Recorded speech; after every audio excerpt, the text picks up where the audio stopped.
Well, hello there. A couple of weeks ago, if you remember, had fans shoot me an email saying, hey, we love your stuff. We run Castaway Sauce Company. We respect your opinion. We would love to get your honest feedback on our products. So, I gave them my P.O. box. They were nice enough to send me some samples. And I'm going to tell you right now, this stuff looks amazing. I am excited to try it. But here's the thing. I gotta do it justice. I can't just put this stuff on crackers, which means we gotta make some hot wings today. Now, I've been doing this since the 90s. My parents owned a sports bar. They completely capitalized on the hot wing craze, and there were numerous Sunday football rushes where we served well over 1,000 pounds of wings out of that place. I'm not exaggerating. Now, a couple of different ways to do this, all right? But the main thing is, anytime you're working with poultry, anytime that you are working with pork, you need to start by brining whatever you're working with for at least 12 to 24 hours. Brining is real simple. It's salt water. You're literally soaking the product in salt water, which is helping it to develop a stronger level of moisture, because you gotta realize you're gonna lose a lot of moisture in the cooking process. My brine is a super simple ratio. It is 1 cup salt to 1 gallon or 16 cups of water, right? Using a standard 4-cup measuring cup, it's real simple. 1 cup of salt, and then you mix this 4 different times, all right? I start off like this. I use hot water when I'm making my brine, because I want to make sure that the salt gets completely dissolved, okay? Nice little whisk out like so. And again, this isn't exactly an exact science. You may want to add a little bit more salt. You may want to add a little bit less depending on how long you're doing it, okay? A lot of people will also add sugar to their brine, but it depends on the application. Now, obviously, I'm not going to make a boiling hot brine. I would put that on the chicken wings and it would cook. It would be nasty as hell. But I'll make sure that that's still, let's get stirred up some more. And then again, as I said, I'm going to dilute this with cold water once I actually get it all dissolved. That way I'm not having any salt at the bottom of this.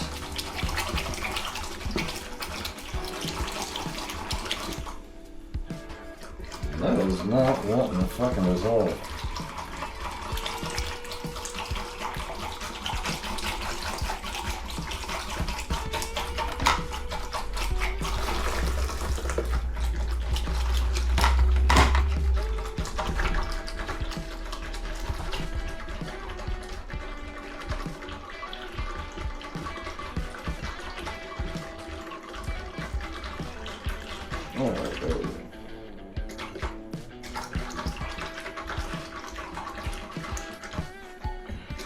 Kosher salt does not dissolve the same way as your standard table salt. So to answer that question right out the gate, if this was standard iodized table salt, this would have had no problem, but I'm using heavier grain kosher salt. There we go. It is dissolving, but it's just taking a lot longer because, again, much bigger grains. And also keep in mind, as I'm stirring the shit out of it, I'm also releasing heat, and the temperature of it is dropping. So, take that. See, nice clear, and then nice clean pot. I'm gonna fill this motherfucker up again 3 more times, because again, basic brine is 1 cup of salt to 16 cups or 1 gallon of water. There's 8 cups.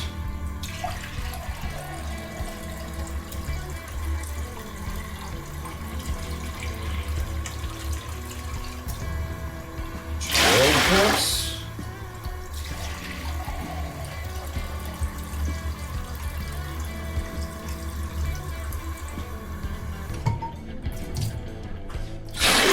Cups. There. Give that a nice mix. And again, the other thing is too, even though I'm diluting it, I still want to make sure that water is at very least room temperature, if not cold, because the last thing that I want to do is put the wings in there in the hot water and have them slightly start to cook. That's just it. The main thing is right now you can tell they're completely covered. We're going to leave them in here like this for a couple hours. Let science do its thing. Then we're going to pull them out, dry them off, and then bake them. So the chicken has been in the brine for a couple of hours. I just jumped it out into the colander to let it drain thoroughly. And now we're just going to scatter these out here like this.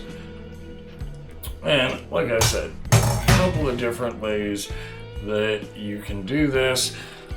Definitely make sure that you brine everything. Also make sure that you're separating everything out into a nice even layer. That's part of the reason why we're using the grate on this, is so that everything is able to cook nice and evenly.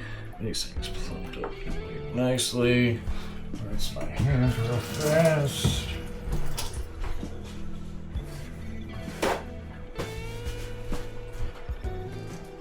And then just a little bit more salt and pepper on these things.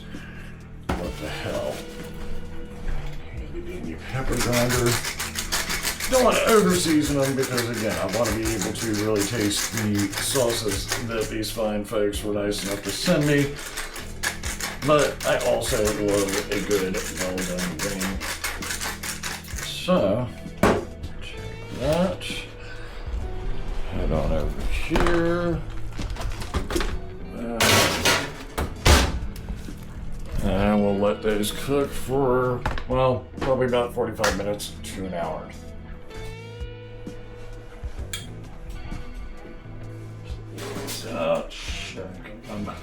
They've been in for about 45 minutes now, but I want them to get nice and crispy, so I'm going to pull out, flip them over, and that way this other side of the skin gets a lot better because you don't want stuff right there on the side. So again, just flip it over. Obviously, some of these are bigger, some of these are smaller. The main thing is to make sure you get the fattest ones thoroughly cooked. I personally, I'm a fan of extra crispy. I like my wings in particular to be overdone. Making them at my parents' sports bar, I used to throw them in the fryer for an extra 5 minutes. But that's me. You don't have to do that. Just make sure that when you're doing these, if there is any doubt whatsoever, use a knife, cut them open. These are probably close to done, but again, I want that entire skin to be nice and crunchy. Probably gonna put them under the broiler here in a few minutes, but like I said, I want to make sure that I flip all these bad boys over. One, set that down, a little bit more salt, and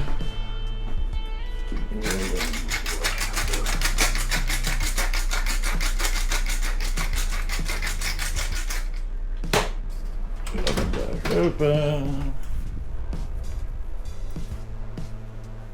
And pull them back in.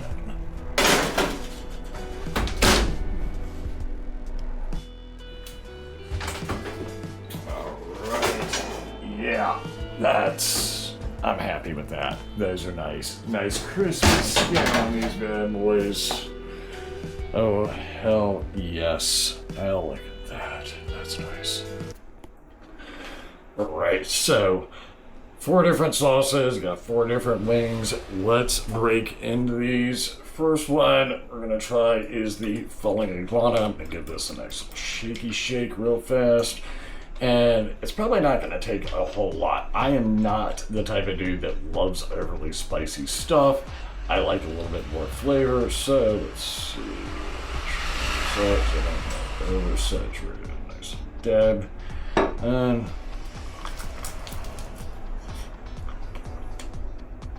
oh yeah. Yeah. Definitely coming in at the end with the heat. Nice little bit of sweetness though. That's fucking good. That's so daddy.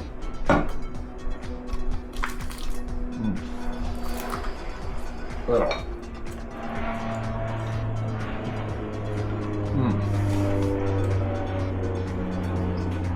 So, yeah, nice little bit of sweet. Heat comes in at the end. Falling iguana, definitely into this stuff. Right. So next up from Castaway, we got the mango chipotle. Let's try this. Give it a nice little shake just to make sure that we're getting it all good. That here. Nice and good. Let's try this mango chipotle. Oh, definitely taste the mango. Not overly sweet, but it's got a really nice balance to it, just like this other, the Falling Iguana de teal sauce. This is actually really good. I'm not even a fan of mango most of the time, but this is, I like that nice little background of sweet. Oh. Yeah, definitely going to be using that one again. Yeah, that's going to go really good on chicken, really good on pork. So, Alright, so the next one we've got is the ball kicker, and I'm already kind of nervous about this because, again, I am not a hot sauce guy. I like the flavor profile, but not the overwhelming crazy heat. So I know this one, yeah, that's got some kick to it. Ball kicker, of course. Just try a little bit on there because I don't want to end up wrecking myself with this stuff.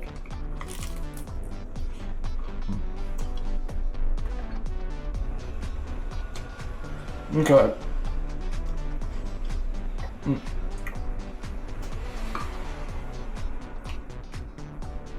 Definitely more of a traditional Lowry's type of hot sauce, Texas Pete, that kind of heavily vinegar, but it's not super sharp. It's got a nice little bit of body on there, but again, it's not overwhelming. It doesn't taste like you're just covering with like spicy vinegar. It's got a little bit more body than that, definitely a little bit thicker than, say, Crystals or whatever.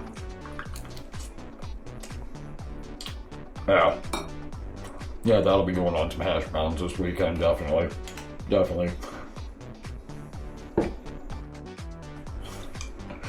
So finally, on to the last one, and yeah, Blackbeard's Revenge. I opened this and smelled it, and yeah, whew, this is definitely going to be one of the more pungent ones. The other three have been absolutely amazing. I'm really happy for these guys, and absolutely have no problem with promoting them. Keep in mind, they just sent me some samples. They're not paying me for this or anything like that. I'm just happy to get some free hot sauce and have an excuse to make wings. So yeah, this is Blackbeard's Revenge.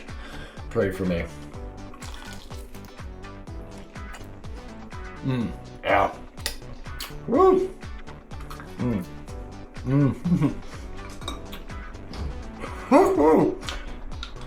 Yeah. Yeah, that's, holy shit. Yeah, I'm kind of glad that I saved that one for last, because it's good, but fuck, man, I wouldn't have been able, I wouldn't have been able to taste the other three sauces they sent me. Yeah, if you're looking for something that's got some heat and some staying power, yeah, Blackbeard's Revenge lives up to the name. Holy shit. Woo! Yeah. Wow. Goddamn, yeah. Oh. Yeah, I'm still, my entire tongue is feeling it from Blackbeard's Revenge. Again, I'm not a spicy person, Mike, my brother, he would probably eat this stuff like candy. But yeah, I mean, goddamn, I literally got tears coming out of my eyes. So, woo, definitely check out these folks. It's a small company based out of Florida. They're really cool people. As I said, the teal sauce, really sweet, very mild. Same thing with the mango. Really good, not overly sweet. Nice little balance there. If you're looking for something to just toss hot wings in, ball kicker, very similar to a Frank's Red Hot, that kind of sauce. And if you're a complete masochist, yeah, Blackbeard's Revenge, holy shit. Again, glad I waited till the end to try that one. Otherwise, I don't think that I would have been able to taste these other three. Certainly not the complexities within them. Make sure you're following me for more. Go check out Castaway Sauce Company. As always, love you folks. Cook like you fuck. Wow.